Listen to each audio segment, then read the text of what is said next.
Hi guys, it's finally the end of 2020 and today I decided to make a little video talking about all of the anime that I watched this year.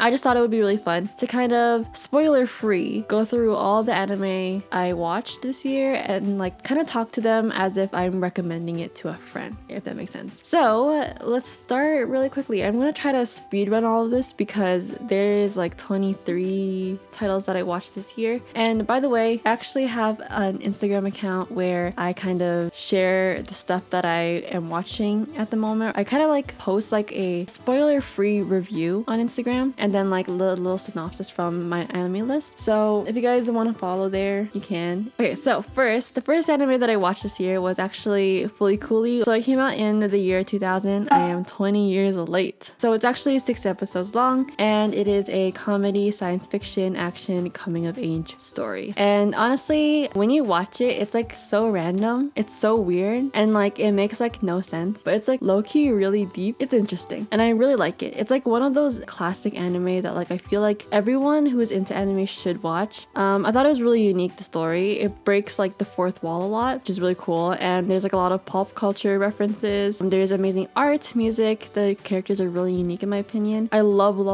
the exaggerated animation. And a fun fact, Avatar: The Last Airbender, their like animation style and stuff like that was inspired by Fully Cooley, so that's really cool. Here is a little short synopsis. An ordinary 6th grade boy named Naota living in a normal town. His brother left town to play baseball in America, and the boy decides to look after all the stuff that his brother left behind. The boy's life changes when he meets this pink-haired, Vespa-riding, guitar-wielding psychopath named Haruko. And Haruko ends up moving into Naota's home, and she drags him into the heart of the greatest battle the universe has ever seen. And as you can see, just by that synopsis, it's really random, but it's really entertaining, so you should watch it. And like the music is so amazing. You'll love the pillows after. Like I still listen to the music to this day. Then Weathering with You, it came out in 2019. It's a movie and the genres are drama, fantasy, disaster, romance, and slice of life. I actually watched this in the theaters. After watching Garden of Words 5 centimeters per second, I really started to love Makoto Shinkai's work. I also was really obsessed with like Kimi no Na wa or like Your Name and stuff like that. So when I heard that he was coming out with a new movie, Weathering with You, I was like on top of that. I was checking for updates every day. I was looking for when they were gonna play it on the theaters in Toronto because like I was like, bro, we gotta see this at the theater. We can't watch this online because it's not the same. It's a visual anime, right? The animation is so beautiful and like you gotta see it in like 4K. It was a really small theater and it's really fun to watch anime at the theaters, usually on opening day because there's always like a lot of other weebs there. So it's so much fun. It's really fun. Of course, it's Makoto Shinkai. The animation was amazing and I think they really stepped it up from Kimi no Na wa. If I were to compare Your Name to Weathering with You, I prefer Your Name as a story. If I'm gonna go technical with like the animation, I really loved the animation in Weathering with You, and it was really amazing because the animation in Garden of Words, the rain was just so beautiful, and like Weathering with You is just like another level of like stunning with rain. I don't know, Shinkai has to do more rain movies because like the rain that he animates, like it's just so beautiful. Radwimps did the music again, same as Kimi no Na wa. The concept was really inspired by climate change, which made me really understand a lot of the questionable decisions the character made throughout the film. But overall, it was really enjoyable. It was funny. Tokyo is experiencing abnormal amounts of rain. Meanwhile, runaway high school student Hodaka finds work at a small part-time publisher. Meanwhile, orphaned Hina finds work to keep herself and her brother alive. The two meet and Hodaka discovers Hina's ability to control the weather. Hina becomes Sunshine Girl, a girl who clears the sky when people need it most. Things start to turn up because they kind of like have like a little company of helping people. But then a conflict arises since power always comes with a price. Okay, the next one is Ride Your Wave. Came out in 2019. It's a movie, drama, romance, slice of life, and fantasy. I really like the movie, but there is this one song that is gonna get stuck in your head for the rest of your life. It goes na na na na na na na na na na na na na na na na. Yeah, that's the song. The same director as Devilman Crybaby, Tokyo Sinks 2020, and Keep Your Hands Off Izoken, Masaaki Yuasa, and he is pretty iconic. He's an iconic director as well. I really liked the story. It was really cute. It was really sad, and it made me feel very single. I read a lot of reviews and people said that it's really fast paced in the beginning, but like I think you just get through it. Like it was fine for me. I think this movie is really about being independent and finding yourself. Short synopsis: a girl named Hinako. She is a college student and she is a surfer. She's clueless about what she wants to do in the future, and life takes a turn when she meets a cute firefighter when her building was set on fire. The two hung out a lot and they started dating. Then something crazy happens where Hinako is forced to face the undecided future and to find her true self. And then the next thing that I watched was Gurren Lagann, and it came out in 2007. The series is 27 episodes and it's an adventure, action, and sci-fi. Honestly, I'm not really into mecha. Like I don't like see a mecha and be like, oh, I'm gonna watch this. Like the only mechas I think I ever watched was Code Geass. I don't really consider Code Geass a mecha.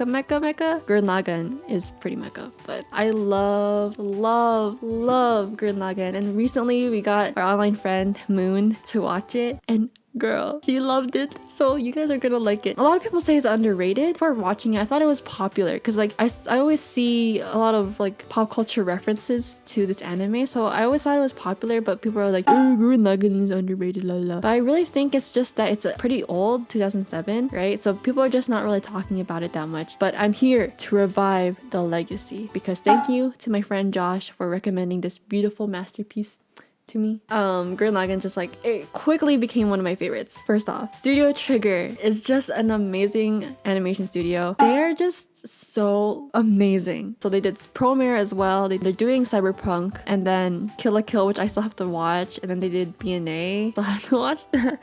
But like Promare was literally like Gurren Lagann if it was made in 2019 in a movie format. Amazing music, amazing characters. I loved all of the characters, and there's such amazing development with the characters as well. And it was such an emotional roller coaster. Little synopsis: a world where humans live underground. It focuses on Kamina, who is kind of like seeks to be the main character. Also, young and timid Simon. Simon randomly finds an ancient artifact of war, and the duo uses it to defend themselves from surprise attack from the surface. They also meet badass Yoko here. She lives in the surface. After the battle, they explore the surface, they fight beastmen, and their goal is really to reclaim the surface for humans. And they do this while slowly unraveling a galaxy-sized mystery.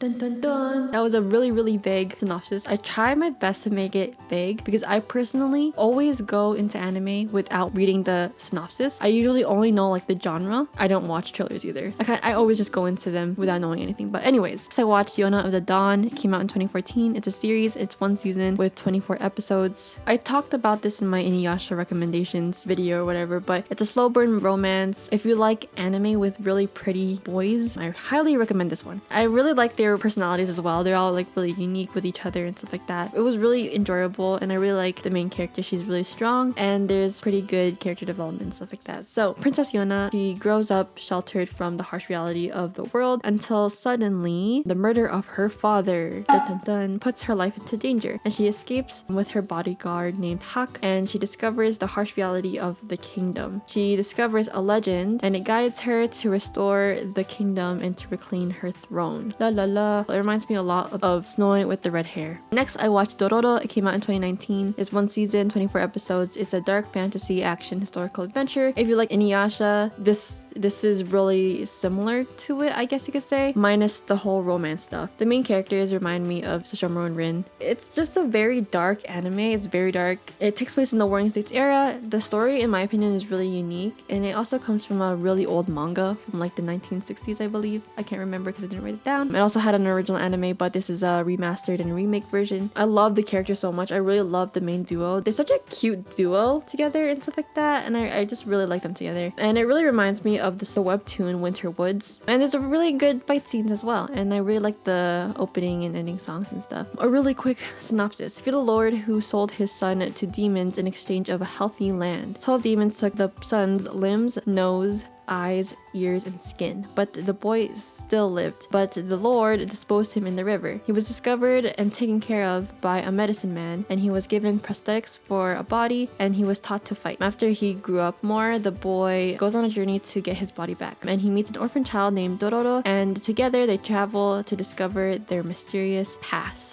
La la la. Next one is called Mirai. Mirai came out in 2018. It is a movie slice of life coming of age fantasy. But yeah, it was really chill and enjoyable. It's basically like, it's just like a slice of life-y type of things, but it's in a fantasy, as in focuses on like a little boy, a 4-year-old boy, and like his like, I guess you'd say imagination and stuff like that. And it's like, it's really interesting. And I found that the characters were pretty realistic, especially the boy, because I grew up helping my grandma like babysit kids. Like I felt it, I was like, bro, this is like really realistic on how kids are. I love kids, but like sometimes they're so annoying, you know? I really love the songs and the music in the show. I really like the ending song or whatever. And the animation, of course, it's Studio Chizu animation, is gonna be amazing. But yeah, Studio Chizu is coming out with a new movie, I think, soon. So a synopsis. It basically follows the story of a little 4-year-old boy who doesn't like his sister. And throughout the story, his little sister and other people from the past, future, and different realities visit him to teach him lessons about life and the true meaning of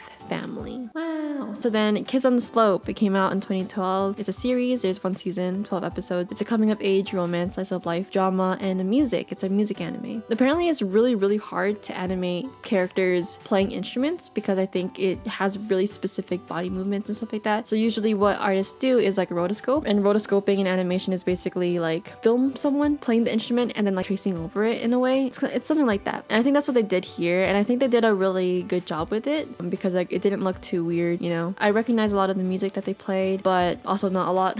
So if you're a huge like music fanatic, especially in jazz, I recommend this anime. To be honest, I did get really frustrated at some points because of the lack of communication with some of the characters. So I was like, bruh. I really like the ending too. So it's about a wealthy boy who moves around a lot and he has difficulty finding a place to belong. So he moved to this new town and he finally finds a new place to kind of belong through jazz music. And he's originally like a classical pianist, but he found a place through jazz. And then he becomes friends with really like unlikely people, and they help him break out of his shell, and together they discover the high and lows of friendship. So the next one I watched was Haikyuu. Came out in 2014. It's 4 seasons currently, 85 episodes. The sports, shonen, drama, and comedy. I really like it. The biggest strength of it is the characters because they're all so like lovable and like unique with each other. And I really like the healthy sportsmanship that the show has, and it's not all like, you know, really toxic, cliche like sabotage, you know, in like competition type shows and movies and stuff like that. So I thought it was really breath of fresh air from the stuff that I'm usually used to with competition type shows and stuff like that in movies. I really get the hype because it gets really intense during the matches and stuff like that. I'm not a huge fan of like sports anime, I guess you could say, because I really like visuals. So I really like locations and stuff like that, and like I like seeing different locations. But obviously having a sports anime, they're usually like in like one location or like the same location doing whatever they're doing, right? Like their sports, right? I know it wasn't really repetitive. Obviously they're going through different matches and with different teams, different people, but it felt repetitive to me. I think that's why it wasn't like always like really my favorite. But I still really liked it because of the characters, and that's like what really kept me watching, because I got really attached to the characters. If you haven't watched it, I really recommend trying it out. Synopsis: and Hinata, inspired by the little giant, joins the volleyball team at his middle school. The team loses because of the king of the court, aka Kageyama, and Hinata is determined to surpass Kageyama. Hinata enters high school, joining the volleyball team, to find out that his rival is on the same team. Both having separate problems and separate goals, they find a way to help each other out to make their team the best in Japan. Wow, my amazing synopsis. Wow. There's so much more to the show than just that, but like I guess that's like how it kind of starts off. The next thing that I watched is Given 2019. It's a series, 11 episodes, and there's a movie coming out, I believe. It's a romance, drama, music, slice of life. It is also like a music anime too, and I really love the band that like performs for the show. They're really good, and like I have all like their music saved and stuff like that, and I still listen to them. But so people say that this is really emotional, and it might be emotional for you, but personally it didn't really make me cry. I was kind of like, oh, okay, like it made me sad, but like it didn't like have me crying, like bawling my eyes out, you know? I'm personally not a fan of the animation of that performance scene. It was like CGI or something, and it was like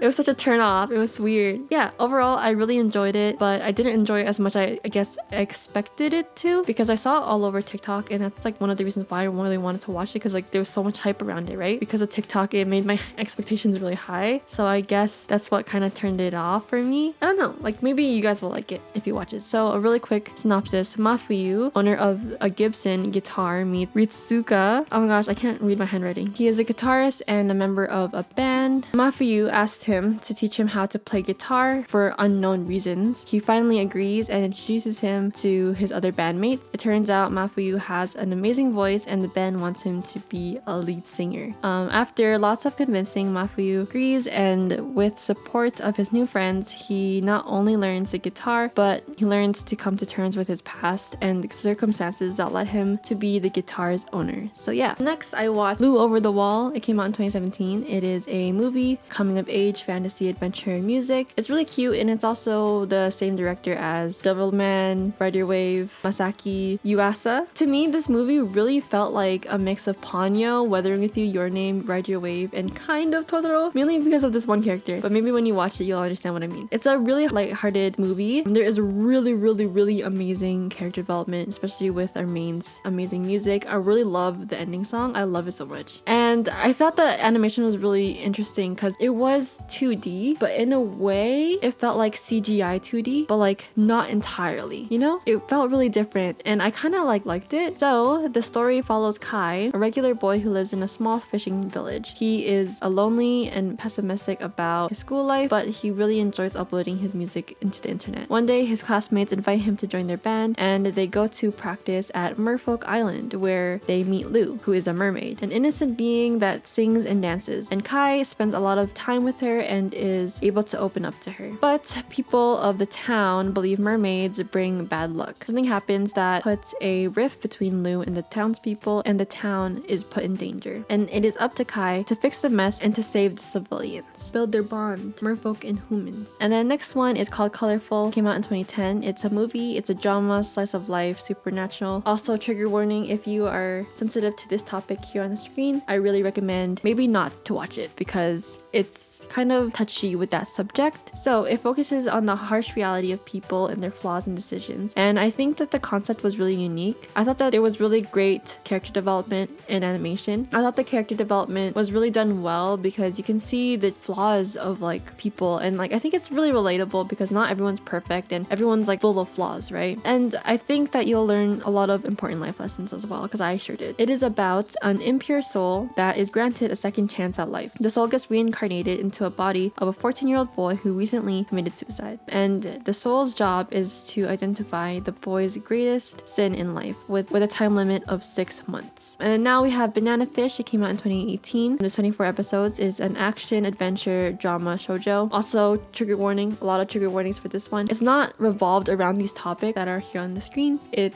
is heavily implied. I thought Banana Fish was really sad. This is another one that I saw on TikTok that like everyone was really raving about. Another strength of this show, I think, is the characters. The characters are all so lovable. I mean, not all of them. Some of them are like, go away. But like, the main characters are really lovable. I think it's really infamous for being sad, and I think the sadness really hit me in the middle and at the end, if that makes sense. It's mainly about like the inside scoop of like gangs and like the mafia and stuff like that. Amazing animation. I think either Mappa or Wit. And there's really amazing music. So like the opening songs and the ending songs are all good. And there's a really amazing like action scenes and stuff like that. And if you like big brain type stuff, this is not like on the level of like Death Note or Code Geass. It's like lower, but like I really like big brain stuff, like plotty stuff. So if you guys like that stuff, like I really recommend that. This Banana Fish is about a 17-year-old Ash who is a boss of his own gang. This is located in New York, by the way. He discovers something called banana fish, the same words his older brother mutters since his return from war. Ash meets Ibe and Eji, who are Japanese photographers reporting on American street gangs. Ash's hideout gets raided by a mafia boss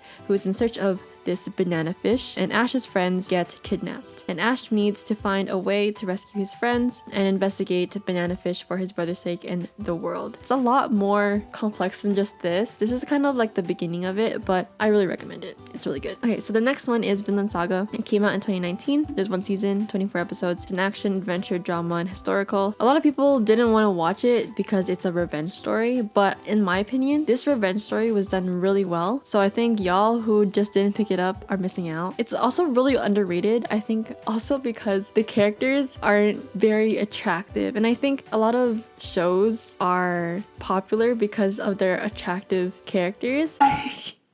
But like, I feel like in this show I didn't really simp over anyone, but like it's really worth it for the story. And like, who cares about like freaking simping over like a character or whatever. This show deserves more recognition in my opinion. It was kind of hard for me to predict things, so I thought that was really amazing because so overall I thought it was amazing. The ending of the season was just like bruh. But there's this one part in the show where it kind of trails off from the main character. It kind of focuses on someone else. Don't lose hope, like just keep pushing through because it was kind of necessary. It's really worth pushing through. Also, there was like amazing music. I really loved the first opening. I think the last ending too, Ame, I love her so much. The animation was stunning. I think Wit did it. Studio Wit have been on a roll, but like Studio Wit did the animation, and I remember first watching it I was like, yo, this looks like a movie. This is like movie quality animation. The story of Torifin.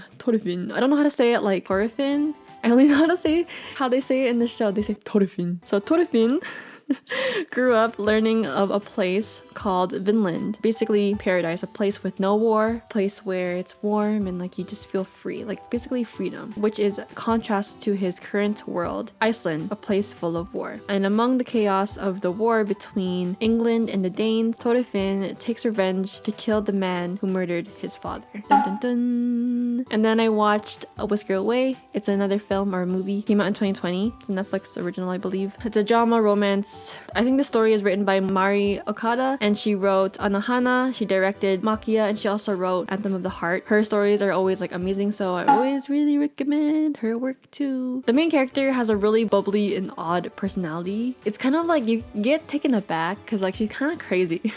She feels kind of crazy. I mean, she's kind of likable in my opinion. It gives me a lot of Ghibli vibes, especially during a specific scene. When you watch it, you'll understand. The thing is about this movie is that it was really an enjoyable watch, but I wasn't really a fan of, I guess, how they resolved the main issue because it just seemed so like dumb to me in a way. I don't know. That's all I'm gonna say, but it was enjoyable. The animation's pretty, nice music. Just, it's not my favorite. That's all I gotta say. But Mio is a middle schooler with a bright personality and is in love with her classmate named Kento Hinode. Mio seeks his attention, but he refuses to notice. She makes a deal with a spirit cat, and at night she turns into a cat. And she does this to get his attention. But with this ability of transforming, it comes with a price. Dun dun dun, what's the price? Next thing I watched was Only Yesterday. It came out in 1991. It's a Studio Ghibli movie, but it's like one of like those really underrated ones that no one really talks about. And it is a film, it is a slice of life drama romance, and very, very slice of lifey and slow paced. So I get why it's not as popular because, you know, of our fast-paced society, while this one's like really stop to smell the flowers type of film. So it's very nostalgic, and there's a lot of scenes on her childhood, and I thought it was really, really like relatable and stuff like that. And it also like showcases like adult life, I guess you could say. There's really amazing animation, and I thought like the art style was really pretty except for the really weird smile lines, because it freaks me out. In the synopsis, it follows a 22-year-old woman from Tokyo who goes on a 10-day vacation to the countryside to help out with farming, and she does this like for fun. That's literally me when I'm like 30. Throughout the film, her and her grade 5 self and memories come back as she reflects on her past. Through this trip, she comes into terms with her childhood dreams compared to what she's become now. And then I watched Porco Rosso. It's another Ghibli film, came out in 1992. It's a film, it's action, military, adventure, comedy, historical, drama, and romance, directed by the Miyazaki himself. It's very, very different from his other films because his other films are very like stop and smell the roses type of thing, but this one was a lot more fast-paced than his other films in my opinion. The plot is not very complex, but the characters are really lovable, and it also takes place in like the 1930s, so I love the vibe, you know. As always, the animation is amazing, and as always, the music was amazing. Little synopsis: Porco Rosso, once a World War I ace, turned into a pig due to a curse. Post-war, he became a solo bounty hunter. Porco one day gets gunned down by American Donald Curtis and is declared dead. But he ain't dead. He takes out a massive loan to repair his plane in Italy, and the chief engineer is a 17-year-old girl who wants to work hard to prove herself. And with Porco's plane fixed, he challenges Donald to regain his honor. And that's basically the gist of the story, but it's so lovable. I really love it. It's on Netflix. So the next one is Japan Sings 2020, came out in 2020. Series is only 10 episodes long. It's a drama, sci-fi. Again, it's also directed by the Misaki Yuasa, and I think this was planned basically to play after the Olympics, but as we know, Miss Rona came in and it was cancelled. I think that was really interesting. That was really interesting take. I'm not really a huge fan of this type of art style because it kind of freaks me out. You kind of just get over it, right? Like, you can move past it because the story really makes up for it if you're more of like a visual person like me. But like, I appreciate the really unique art style. There's a really great story. It is kind of cliche in terms of the natural disaster apocalyptic like type of story or whatever. With the unique characters and the different characters, it did tell a different story. There's a lot of times where just like your heart goes like,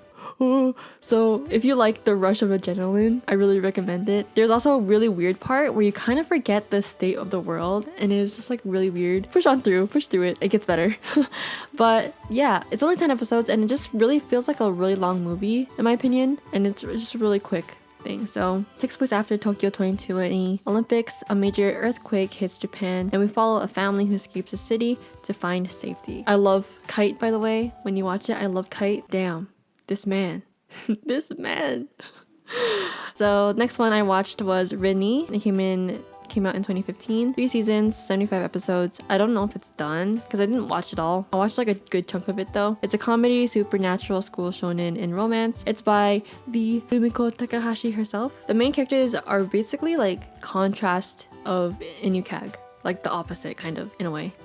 Basically a lot more chill, like chill people.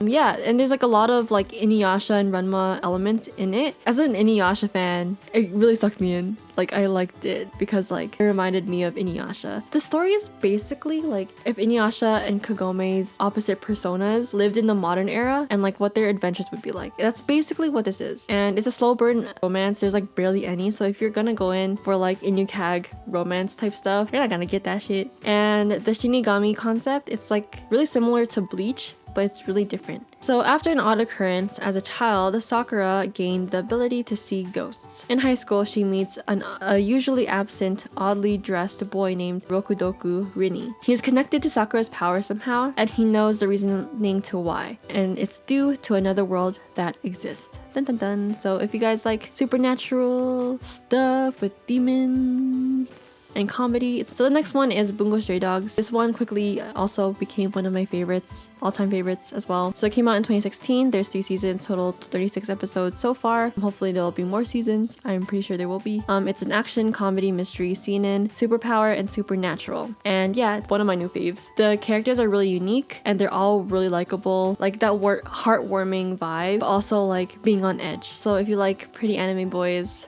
I recommend this one a lot. And I love the comedy, and I love the mystery. I love mystery so much because I like guessing what's gonna happen. The animation is really stunning, and I love the music as well. But Atsushi's orphanage is plagued by a mystical tiger. Atsushi gets kicked out from his orphanage as he is suspected to be behind the incidents with the mystical tiger. Atsushi ends up like wandering around town, and then he randomly saves this guy named Dazai from drowning in a lake. And Dazai is actually an investigator, and he is investigating the same tiger that follows Atsushi around, or is terrorizing his life. He solves the mystery, yay! And this leaves Atsushi into joining a supernatural investigator firm and to take on cases that the police can't handle alongside numerous crazy co-workers. That was a really wonky like synopsis that I wrote for some reason, but trust me, you'll like it. It's a lot more deep than just that. I guess the only downside to the show, I guess, is that the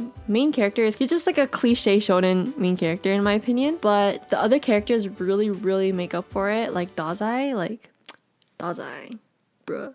does I? The next one I watched is Hello World. It came out in 2019. It's a film, a sci-fi drama romance. I'm honestly not a fan of the CGI 2D animation. Not a fan. Don't like it. It reminds me of like Yandere Simulator, if you guys remember that game. There's actually a reason why it's like that, and it's crazy. It's actually crazy. I'm not gonna say too much, but the movie is actually kind of trippy, and it is really confusing, but like it's one of those movies where you have to pay attention to like the little details to really understand it, because overall it's a huge like big brain plot, and I had to read like comments on kind of deciphering it. But so synopsis: in 2027, living in a technological what? Advanced Kyoto lives Naomi. He is a socially awkward bookworm, and he crushes on a girl named Ichigo, who is a blunt, cold personality, but she also is a bookworm. Naomi encounters a strange man from the future who came to fix a tragic incident from the past that happens after Naomi and Ichigo start dating. And the man helps Naomi get the timeline back on track and to fix the tragic event. But does Naomi have what it takes to fix the past? Dun dun dun! Next one I watched was Her Blue Sky. It came out in 2019. It's a film, drama, romance, musical, supernatural, and coming of age. It's another film written by Mari Okada. It's a unique story, and there is really likable characters. I actually really like them all. I personally learned a lot of like life lessons, like it's never too late for you to make decisions towards your happiness, and sacrifice for your loved ones is kind of necessary in life. I really liked the main guy, red hair, Shino. This is like someone that I would for sure really admire in real life. After a tragic car accident 13 years ago, Aoi was raised in the care of her elder sister Akane. Aoi wants to move to Tokyo to relieve the burden she put on her elder sister, since her elder sister raised her, to pursue a musical career inspired by Akane's high school ex Shino. One day after school, Aoi practiced her bass guitar in the guest house, and she meets 18-year-old Shino. Then all of a sudden, 31-year-old Shino returns to town, and Aoi discovers the mysteries of Shino's past form through confronting hidden inner feelings of the four individuals. La la la la la. It had me emotional. I didn't cry, but like I was on the verge of tears at one point. And lastly, this is like the last anime I really watched in August, and it was The Great Pretender. 2020 came out. There's 2 seasons. It is an action, adventure, mystery, comedy, and psychological anime. It's really freaking good. If you like big brain stuff, I recommend. Really, really interesting characters that you kind of learn to really love over the show. It's very multicultural, there's many languages, and it's like about swindling.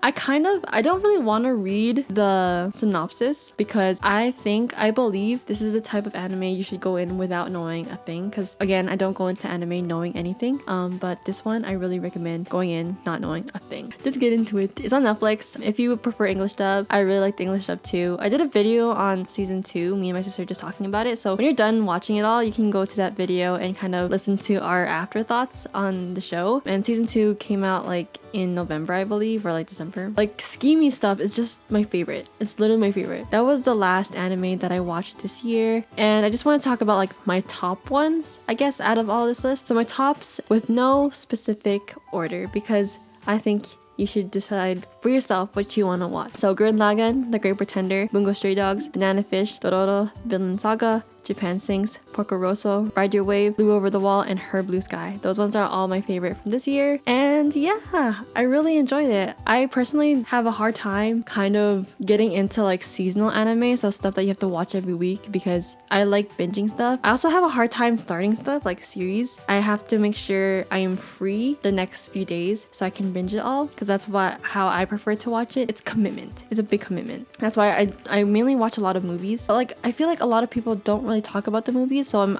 more than happy to share all of my movie lists or whatever. But yeah, if you guys want to see other anime that I watched in the past, definitely check out @animelist on Instagram, because that's where I post like all of my stuff. Pretty sure I'm missing a huge chunk of anime, but it's all mainly there. But yeah, I really enjoyed sharing all the anime that I watched this year. If you have any recommendations for me, leave them in the comments below, and I have a huge list I want to go through for next year. Yeah, I think that's all I'm going to say for today. I really enjoyed making this video, and I hope you guys watch any of these animes. If you do end up watching any of these on the list, comment down below your thoughts and stuff like that. Just rant to me. I just want to see your thoughts on like whatever you watched. from my list.